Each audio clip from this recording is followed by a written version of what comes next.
Vamos a iniciar hoy con el tema relacionado con los principios de derecho administrativo en general aplicados a la gestión pública. Vamos a hablar de administración pública, de lo que implica hacer gestión pública y un poco los principios del servicio público y algunas otras teorías de medición de la administración. Lo primero, establecer que vamos a entender por administración pública. En algún momento lo habíamos mencionado en la clase pasada, pero lo recordamos que en Costa Rica la administración pública va a estar constituida por el Estado y los demás entes públicos. Esto está contemplado en el artículo 1 y 3 de la Ley General de la Administración Pública. Ahí se establece que cada ente público tiene personalidad y capacidad de derecho público-privado conforme dependiendo de sus labores, así se procederá. Y esta administración está llamada a servir al interés general, que es el interés público. Se dice que el interés público es la expresión de los intereses individuales y coincidentes de los administrados. Esto está en el artículo 113, inciso 1 de la Ley General. También la administración está llamada a actuar conforme al principio de legalidad. Este principio va a ser importantísimo, lo vamos a estudiar con mayor detalle ahora, y está contemplado tanto en el artículo 11 de la Constitución Política como en el 11 de la Ley General. ¿Y qué implica? Bueno, implica que la administración debe actuar sometida al ordenamiento jurídico, todo lo que vimos, toda la integralidad de las normas, principios, jurisprudencia, doctrina, etcétera, que conforman el ordenamiento, que solo puede realizar los actos o prestar los servicios públicos para los que está autorizada y que está obligada a someterse a un procedimiento constante de evaluación de resultados y rendición de cuentas. Este último punto es muy importante porque no siempre se menciona, pero dentro del principio de legalidad también esto implica esa obligación de rendir cuentas por el accionar público, ¿verdad?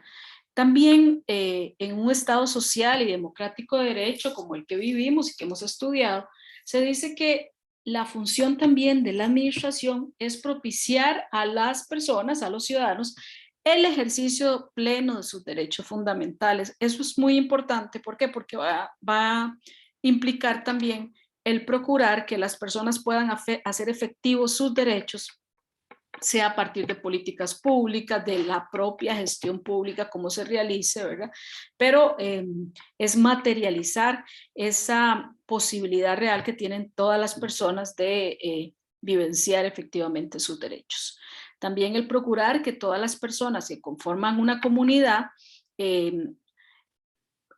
puedan vivir de una forma que se eviten los obstáculos o los impedimentos o se erradiquen, si fuera todavía mejor, que generan desigualdades. O sea, necesitamos procurar una igualdad real y efectiva de las personas, ¿verdad? Vamos a ver también en esta presentación que a la administración pública se le va a imponer una obligación de brindar los servicios públicos de que está llamada conforme a una serie de principios, el principio de igualdad, de universalidad, de continuidad, de eficiencia y eficacia, y además asumiendo una actitud, dice, positiva y proactiva frente a los administrados. De ahí se deducen lo que modernamente se llama también el derecho a la buena administración, también el derecho establecido también en sentencias constitucionales al buen y eficiente funcionamiento de los servicios públicos.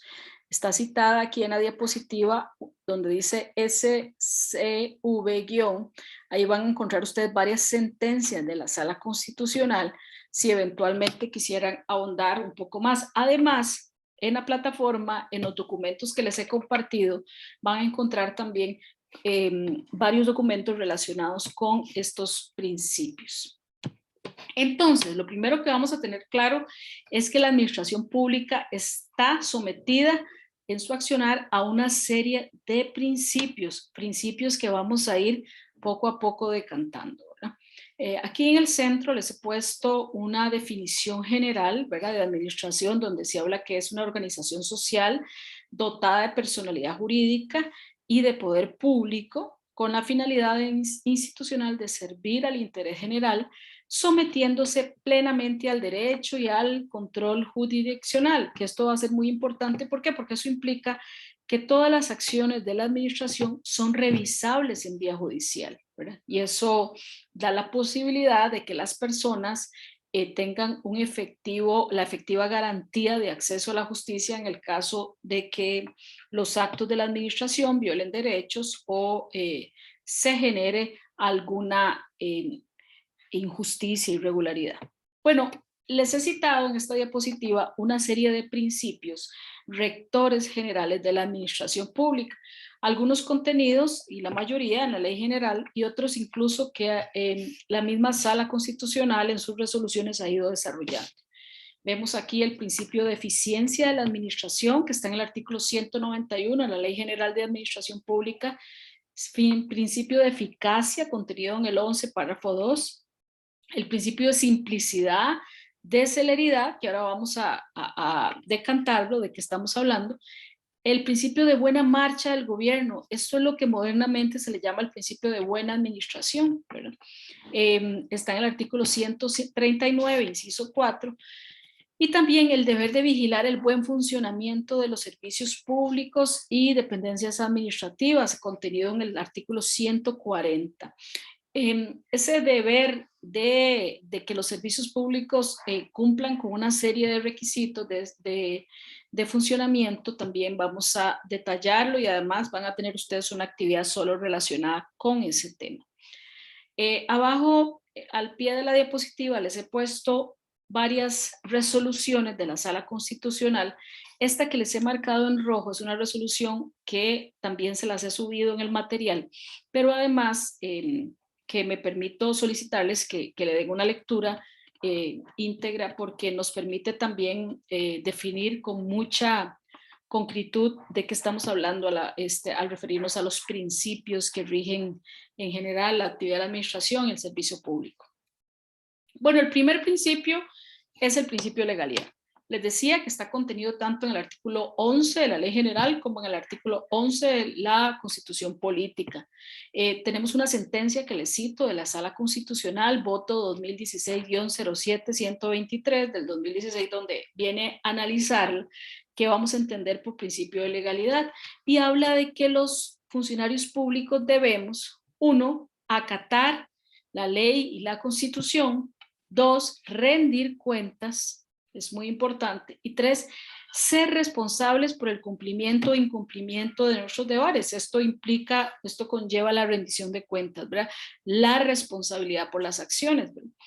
Tal sometimiento a la ley y a la Constitución implica que el ejercicio de las potestades administrativas estará dirigido a velar por la prevalencia del interés público. Nuevamente se habla de interés público como la suma de todos los intereses individuales.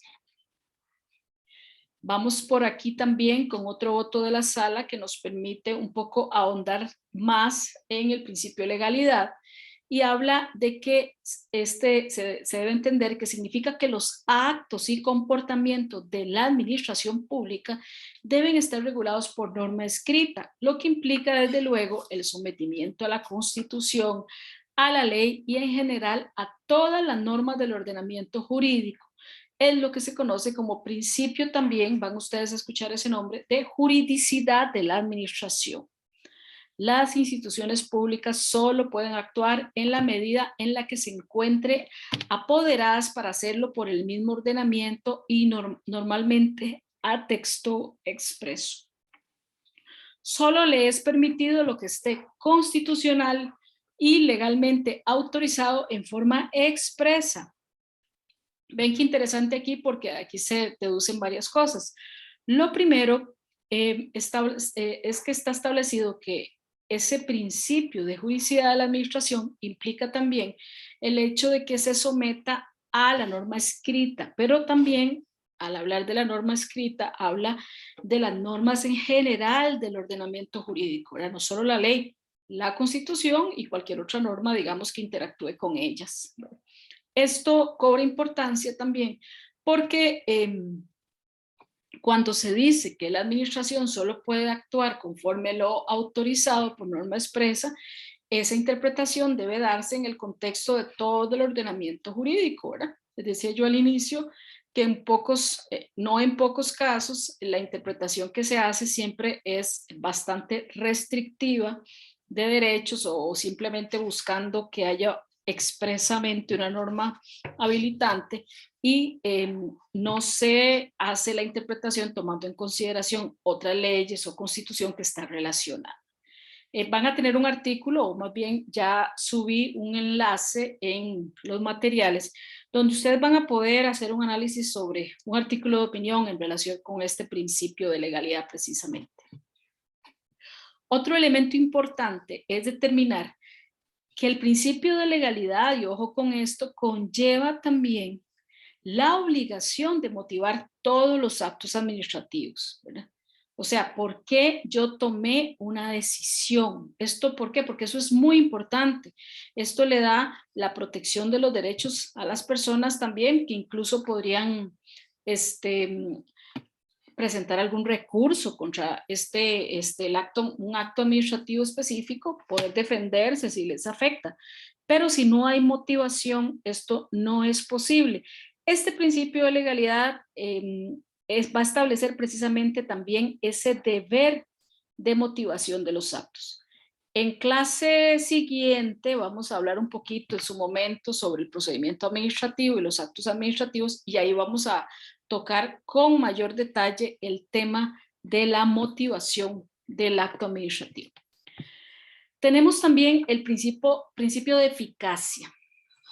¿Qué se dice? Bueno, el principio de eficacia, que lo ubica en el artículo 11, párrafo 2 de la Constitución Política, dice que supone que la organización y la función administrativa deben estar diseñadas y concebidas para garantizar la obtención de los objetivos, fines y metas propuestos y asignados por el propio ordenamiento jurídico, con lo que debe ser ligado a la planificación, a la evaluación y a la rendición de cuentas.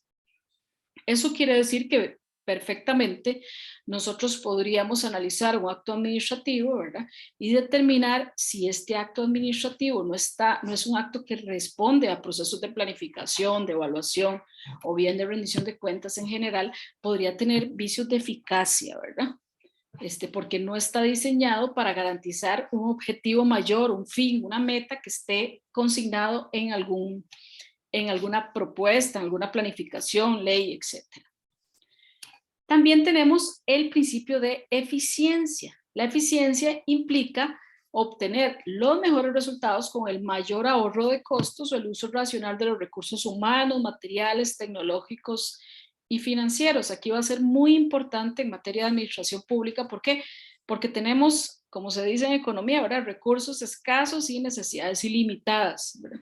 Y además tenemos claro que los recursos que tenemos son recursos públicos, son recursos que todas y todos contribuimos a partir del pago de impuestos, de diferentes obligaciones que tenemos. Entonces, al ser recursos de todos, pues estamos llamados a hacer un cuidado excesivo sobre estos recursos y utilizarlos de la forma más eficiente posible. El principio de simplicidad dice que lo que se pretende es que las estructuras administrativas y sus competencias sean de fácil comprensión y entendimiento, sin procedimientos alámbicos que retarden la satisfacción de los intereses públicos empeñados. Aquí me detengo porque sé que varios de ustedes incluso me refirieron en alguna reflexión que hacíamos de cómo la ley podía estar entorpeciendo los procesos en las instituciones, y me decían precisamente que en no pocos casos el principio de simplicidad pues parece que es el que no se cumple o el que menos se cumple. Precisamente esta simplicidad lo que demanda es que las estructuras administrativas y sus competencias sean de fácil comprensión. ¿Qué significa? No significa que nosotros hagamos de las instituciones públicas o hagamos de las unidades administrativas aquellas cosas súper complicadas donde nadie puede tomar una decisión porque todos los procesos y procedimientos no tienen coherencia o no generan sentido, ¿verdad? La simplicidad está como principio precisamente desarrollado y lo que pretende es que se cumpla el fin último del accionar administrativo y que se cumpla a partir de tomar las decisiones, por supuesto, apegados al principio de legalidad, pero tampoco generando procesos o procedimientos innecesarios. Hay otro principio que se llama principio de inantigibilidad de los actos propios.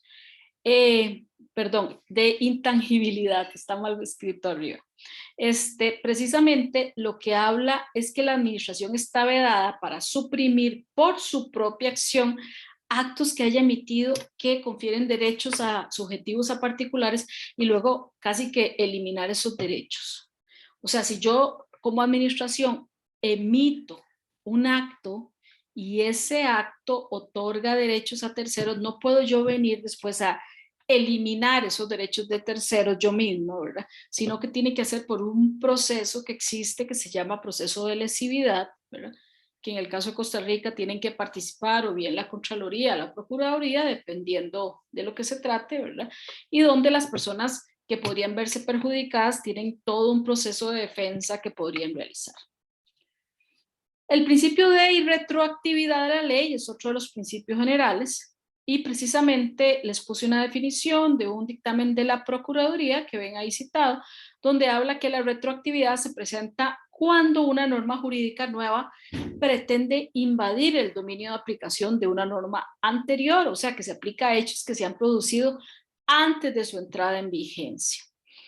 El artículo 34 de la Constitución Política es claro cuando dice que a ninguna ley se le dará efecto retroactivo en perjuicio de persona o de sus derechos patrimoniales adquiridos o de situaciones jurídicas que se hayan consolidado en el tiempo, ¿verdad? Entonces, lo que buscamos así aquí es simplemente tutelar esa seguridad jurídica. O sea, no es que se aprueba una ley, inician unas reglas, operamos conforme en esas reglas y luego se aprueba otra ley y entonces nos tratan de simplemente aplicar hacia atrás esta nueva ley. Eso no es legalmente permitido. El principio de reserva de ley es precisamente el que nos permite determinar que hay temas en los cuales la norma no puede, digamos, o la ley no puede ser reemplazada por otra norma menor. La reserva de ley puede entenderse como la remisión que hace normalmente la Constitución y de forma excepcional la ley para que sea una ley y no otra norma jurídica la que regule determinada materia, ¿verdad? Por ejemplo, tratándose de derechos fundamentales, los derechos fundamentales no van a regularse por un reglamento, sino que son por ley. Por ejemplo, en materia de impuestos hay también una reserva de ley y hay varios temas en los cuales nosotros, por voluntad de la propia Constitución, se va a establecer, no, estos son reservados a ser regulados solo vía ley, no pueden ser por reglamentos o otras disposiciones menores. También aquí les cito una sentencia donde se establece precisamente que el principio de reserva de ley, del cual resulta que solamente mediante ley formal emanada del Poder Legislativo por el pronunciamiento previsto en la Constitución, o sea, siguiendo el procedimiento establecido, ¿verdad? Solo es a través de este tipo de leyes que se podrían restringir los derechos y libertades fundamentales, ¿verdad? No así de otras formas, ¿verdad? ¿Qué pasa? Lo que nosotros aquí podemos estar previendo cómo podríamos nosotros eventualmente incumplir este principio, que vía un reglamento regulemos cosas que solo podrían ser reguladas por ley, ¿verdad? Eso es muy importante tomar en consideración en el accionar de la administración, porque también eventualmente ese reglamento lo que va a terminar es siendo inconstitucional y en no pocos casos la administración comete este error, ¿verdad? Establece regulaciones vía reglamentaria y cuando usted dice, bueno, ¿y qué era lo que estaban regulando? Un tema que tenía que ser por reserva de ley regulado legalmente. O también O también que resulta que se establece un reglamento para precisamente ir decantando la aplicación de una ley, pero el reglamento va más allá de lo que la ley permitía, ¿verdad? Entonces, hay gente que hace como la trampa de querer establecer vía reglamentaria temas que debieron haberse tocado en la ley, ¿verdad? Bueno, no se tocó en la ley, entonces vamos a hacer en el reglamento algo para que se regule desde ahí. Bueno, esas cosas tendrían un vicio de constitucionalidad. El principio de inderogabilidad singular del reglamento lo que nos habla precisamente es que la administración pública, que está sujeta a todas las normas escritas y todo lo que hemos hablado, el ordenamiento jurídico, no puede dejar de aplicar todo ese ordenamiento en un caso específico. Piensen ustedes qué significa que eventualmente se apruebe una regulación y que la administración dice, bueno, sí, esta regulación efectivamente está vigente, pero para este caso no la voy a usar. Mejor para este caso uso otra cosa. No, ¿verdad? Hay un principio, ese principio lo que dice, no, usted tiene la obligación de aplicar la regulación existente, ¿verdad? Vigente para todos los casos, no solo para algunos sí y otros no. Tienen ahí un dictamen de la Procuraduría donde se puede desarrollar más el tema. Otro principio es el de la celeridad, que obliga a las administraciones públicas a cumplir con sus objetivos y fines de satisfacción en general del interés público de la forma expedita, rápida, acertada, ágil, ¿verdad? Un poco para evitar esos retrasos indebidos que luego terminan en tribunales, ¿verdad? Este es un principio, si no, de los que más se denuncia. La gente denuncia que en muchos casos los procesos en la administración tardan años, ¿verdad? Hablaba, o más bien leía uno de los ejemplos que ustedes me ponían en las interacciones que hemos tenido, por ejemplo, en materia de contratación administrativa, que alguien dice, bueno, que cómo es posible que una contratación administrativa termine durando 5 años, ¿verdad? Pueden existir temas en los cuales ya se hayan determinado plazos por ley, plazos que deben responder, deben respetarse, etcétera. Pero en principio no habría razón para que un tema se alargue excesiva e irracionalmente en el tiempo y se violente este principio, ¿verdad?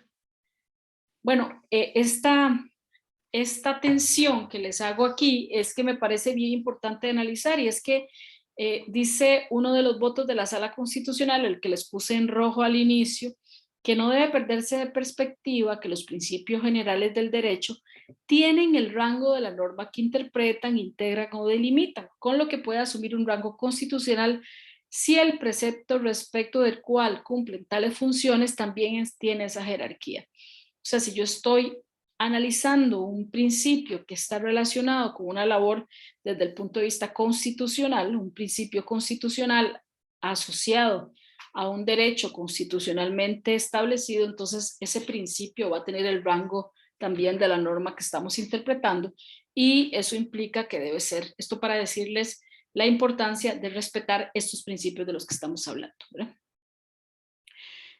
Hay un artículo, el artículo 4 de la Ley General de la Administración Pública, que es muy importante porque también establece una serie de principios que deben regir el servicio público. O sea, todos los servidores públicos brindamos servicio público, ¿verdad? Pero en tratándose también de temas de servicio público prestacional, en no pocos casos entendemos que ese accionar necesita también estar regulado por una serie de principios que les permita, bueno, y que al final logremos el objetivo de que el servicio esté prestado de la forma más eficiente posible, que haya, digamos, satisfacción de los usuarios de los servicios.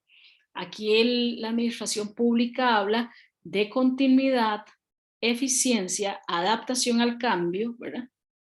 Igualdad, y por ahí habla también de obligación. Eso va a ser muy importante porque marca el accionar del Estado, digamos, desde el punto de vista de la prestación de los servicios que se generan o que se ofrecen, ¿verdad? Este voto de la Sala Constitucional 2003-11 de 22.2 que les citaba, viene a ser muy importante porque nos va a explicar estos principios del servicio público. Ustedes tienen varias lecturas que les incluí donde desarrollamos el tema, pero aquí la sala lo explica muy claro en el voto y nos va a permitir como entenderlo. Dice, la continuidad, por ejemplo, supone que la prestación del servicio no se interrumpa, ¿verdad?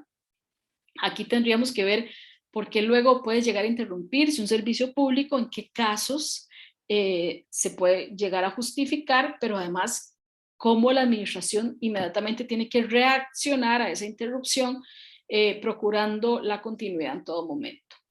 La regularidad, que implica que debe prestarse y realizarse con sujeción a ciertas reglas, condiciones, ¿verdad?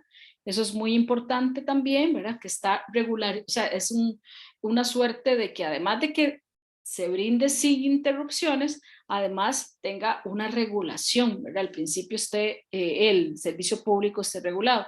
Luego la adaptación al cambio, que eso puede significar desde el punto de vista tecnológico, social, económico, muchas cosas, ¿verdad? Pero es el servicio público que va acompañando esos cambios también y se va adaptando a los mismos. La igualdad, desde el punto de vista de las condiciones en las que se presta el servicio, pero además para las personas, ¿verdad? No debería ser, porque sí se da, que un servicio sea de calidad para un grupo poblacional, pero no para otro, por ejemplo, o que hayan grupos poblacionales que no reciben determinado servicio público y otros sí, ¿verdad? Y la obligatoriedad, o sea, la administración pública que presta el servicio está obligada a brindarlo, ¿verdad? No se trata de un asunto simplemente optativo. Cuando hablamos de esos principios rectores del servicio público, ahora todas estas sentencias de las que están ahí citadas de la Sala Constitucional, ojo que el anterior era de esta primera resolución 2003-11-22.2, pero cualquier otra que ustedes puedan conseguir, eso lo buscan en Google, de esas sentencias, va por el mismo camino. La Sala ha sido clarísima en llegar a esta conclusión. Y ojo con esto porque esto nos toca a todos. Dice, ningún ente, órgano o funcionario público puede aducir razones de carencia presupuestaria o financiera, ausencia de equipos, falta de renovación tecnológica de estos excesos, saturación de la demanda en el servicio público para dejar de prestarlo de forma continua y regular. Significa que todas esas posibles excusas que un funcionario público podría dar por las cuales no brinda el servicio con la calidad que está llamado a hacerlo o cumpliendo con los principios legales, simplemente para la Sala Constitucional no son atendibles. Bueno, ¿por qué? Porque se parte de varias cosas. Del principio, que lo repito nuevamente porque es muy importante, nosotros estamos llamadas, las personas servidoras públicas, a satisfacer el interés público, ¿verdad? Que termina siendo la expresión de los intereses individuales, ¿verdad? Y estamos llamados a actuar y a orientar nuestra gestión en esa satisfacción del interés público con principios también éticos. Aquí nada más hago el recorrido muy rápidamente porque vamos a tener en algún momento que referirnos en otra clase a este tema, de algunos elementos importantes en relación con la persona servidora pública, ¿verdad? En Costa Rica, la persona servidora pública, ¿verdad? Tiene regulaciones específicas contenidas en varias normas que va desde la ley contra la corrupción y el enriquecimiento ilícito hasta normativa específica, ¿verdad? Que puede ser contenida en la ley general, puede estar contenida en la Dirección del Servicio Civil, ¿verdad? O en la Ley General del Servicio Civil, ¿verdad? Y otras normativas. Bueno, se entiende que servidores públicos son las personas que laboran en los poderes de la República, ¿verdad? Ejecutivo, legislativo y judicial, además en el Tribunal Electoral y en la administración pública en general descentralizada, con lo que eso implica. Son personas que han sido elegidas o designadas por un periodo de tiempo permanente, remunerado, honorario, ¿verdad? Para cumplir esa función en los órganos de la administración pública estatal y no estatal. Y también existe ahí una figura que hay que tomar en cuenta, que son los funcionarios de hecho, ¿verdad? Que lo regula la ley general, por artículos 115 y 116, estableciendo precisamente que por la labor que oportunamente cumplen, por eso llegan a ser considerados funcionarios públicos. De hecho, también se consideran servidores públicos las personas que tienen un régimen laboral en empresas públicas y entes encargados de gestiones sometidas al derecho civil o otros, pero que se les aplican criterios de servicio público por la labor que realizan. Aquí también se les pone un poquito el tema de lo que vamos a entender por estos servicios públicos, por ejemplo, en algunos casos de organizaciones que terminan brindando servicio público. Se habla de las ASADs y otras donde dice que son sujetos equiparados a servidores públicos, especialmente en cuanto a las responsabilidades que tienen, penales o civiles. De precisamente esa obligación de preservar el principio de legalidad que tenemos todos los servidores públicos, se derivan también otros principios importantes a tomar en cuenta en nuestra labor. Ahí está el principio de objetividad y el de imparcialidad. Estos principios lo que van a generar es la necesidad de evitar el conflicto de intereses entre lo público y lo privado, tomando en consideración que esa búsqueda del interés público no podría verse limitada o mermada por intereses privados.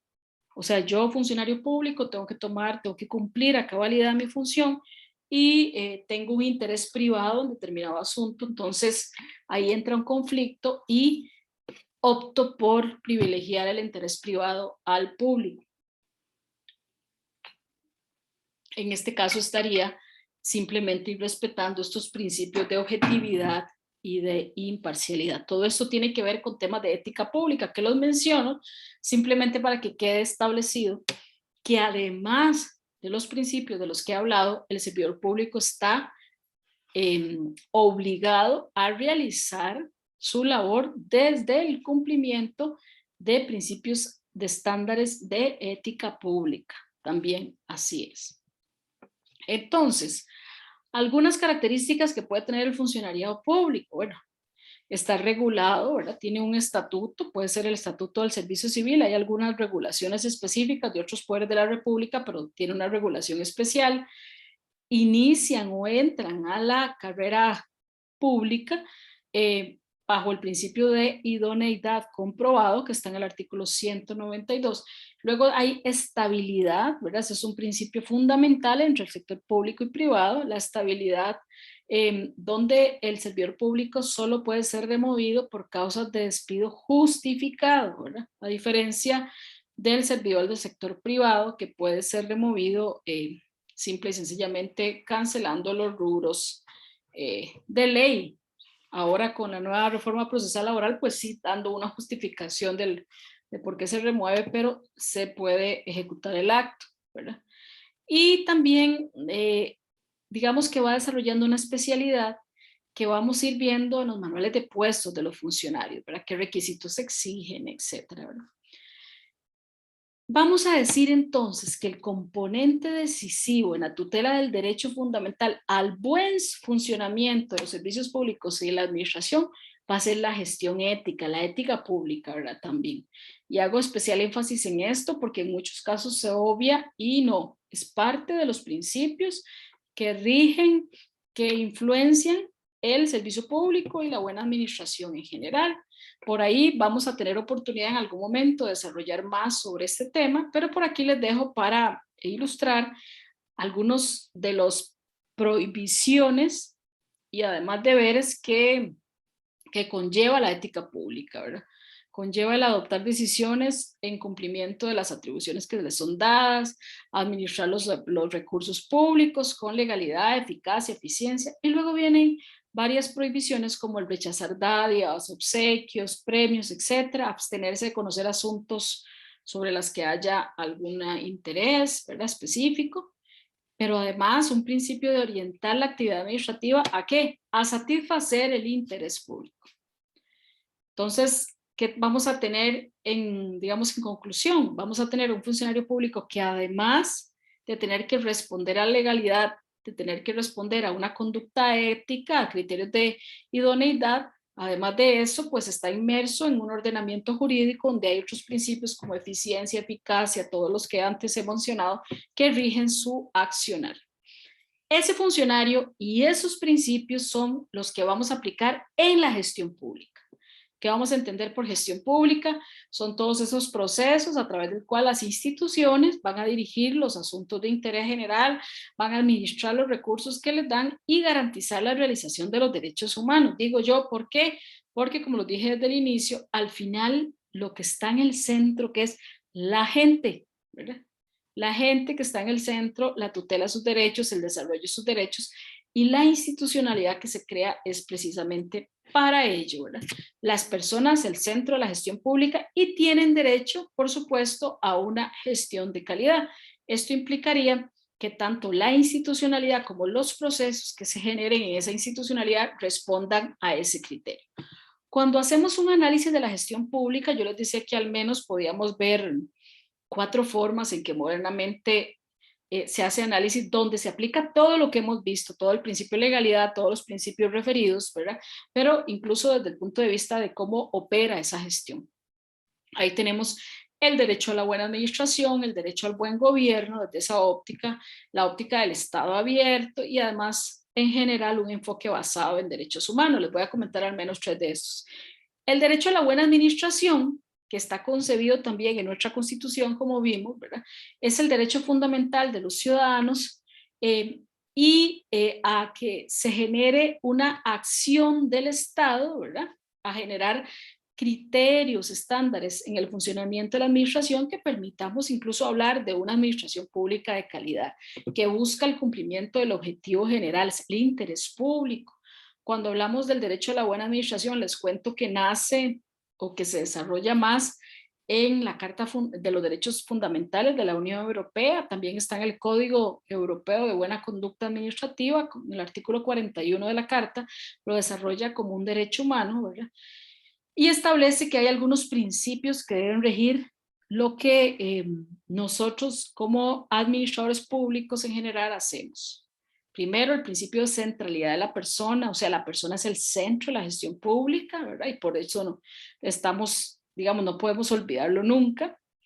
La apertura a la realidad, tenemos que estar, la apertura y el entendimiento, estar adaptándonos a los nuevos retos que genera la realidad. La participación ciudadana, o sea, nada, hay un principio que dice nada de las personas sin las personas, ¿verdad? Entonces es hacer partícipes a las personas en los procesos de gestión pública que les atañen, que les interesan, pero además que les van a afectar. Luego el tema de la modernización tecnológica, ¿verdad? Ojalá que toda la tecnología que podamos aplicar en nuestro trabajo, pues obviamente se enfoque en la consecución de ese interés público, ¿verdad? Y no al final que se vuelva la tecnología en nuestra contra y entonces resulta que las cosas no se hacen porque el sistema se cayó, etcétera, etcétera.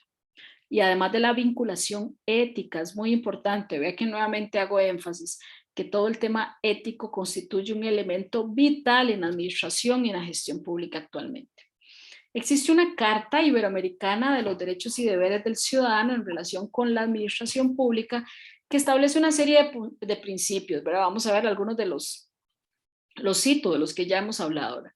Servicio a ciudadanos, creaciones de igualdad y libertad, racionalidad, igualdad de trato, adaptabilidad tecnológica, eficacia, eficiencia, transparencia, acceso a la información, todos estos están contenidos de una u otra forma en nuestra legislación. Responsabilidad, evaluación permanente, universalidad, asequibilidad, participación, publicidad, seguridad jurídica, proporcionalidad, buena fe, debido proceso, protección de la intimidad, ética, ¿verdad? Todos estos principios se consideran básicos en materia de relaciones ciudadanos-administración y pues se considera o se define una buena administración pública como una obligación inherente a los poderes públicos, en cuya virtud el quehacer público debe promover los derechos fundamentales de las personas. Y aquí habla de fomentar la dignidad humana, de forma que las actuaciones administrativas armonicen criterios de objetividad, imparcialidad, justicia y equidad y sean prestadas en plazos razonables. Si vemos la gestión pública desde el derecho al buen gobierno, que tienen ahí un par de lecturas sobre el tema, la Comisión de Derechos Humanos de Naciones Unidas ya en el 98 dijo que buen gobierno es democracia, es respeto a los derechos humanos, de libertades fundamentales, es la inclusión del derecho al desarrollo, de transparencia y rendición de cuentas en todos los sectores de la sociedad, así como una activa participación de la sociedad civil. Todo esto se considera que debe verse reflejado en la forma en que las instituciones manejan los asuntos que le competen, cómo administran sus recursos, ¿verdad? Y precisamente entonces es una forma de hacer gobierno, ¿verdad? Y es una forma de hacer gobierno, no solo, aquí no estamos hablando desde el punto de vista del gobierno político, ¿verdad? Sino que estamos hablando también de hacer gobierno o de generar gobernanza pública en la institucionalidad pública.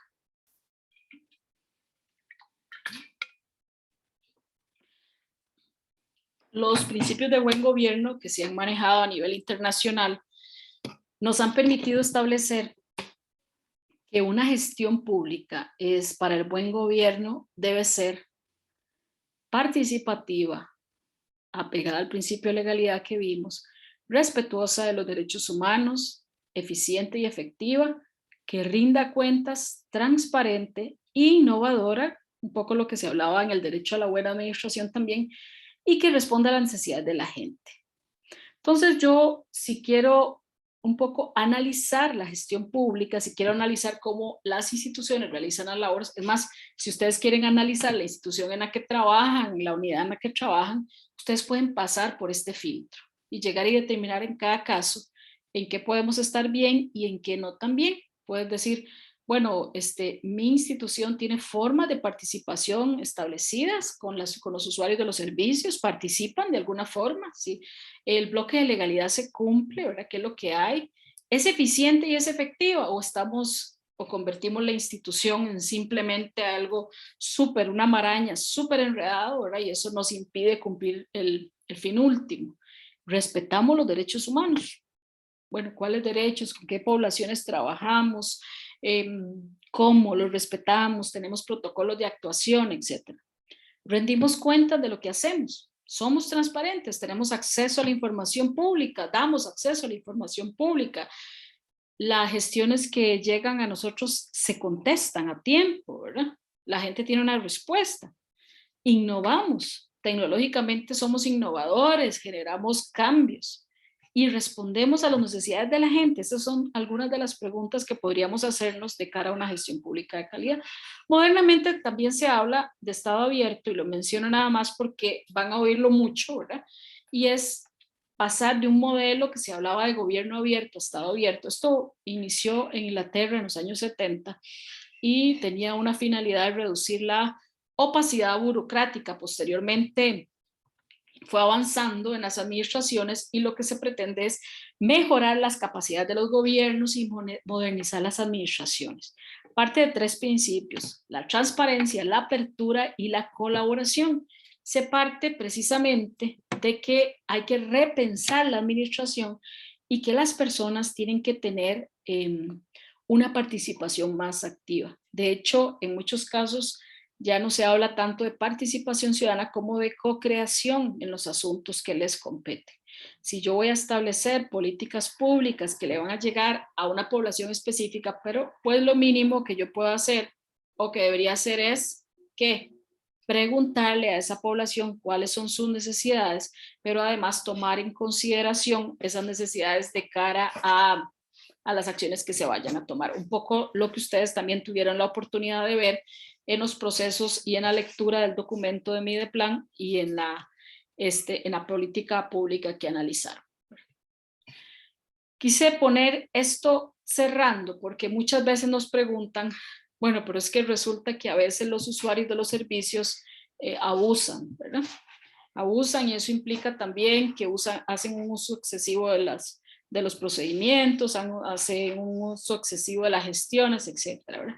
Entonces la sala misma ha llegado a determinar, y es por eso les dejo el voto, cuando hay un abuso del derecho, ¿verdad? O sea, si lo que me están solicitando ya pasa no tiene ni siquiera un componente de razonabilidad, pasa a ser irracional, pero además de eso llega a tornarse, digamos que un obstáculo para el funcionamiento de la administración, ¿verdad? Entonces, en estos casos también la administración puede tomar acciones precisamente en el entendido que ya el asunto, por ejemplo, una persona que es constantemente denunciante y que no muestra la razonabilidad de su denuncia y simplemente es por entorpecer los procesos, pues también aquí les dejo esta sentencia porque tiene un significado especial.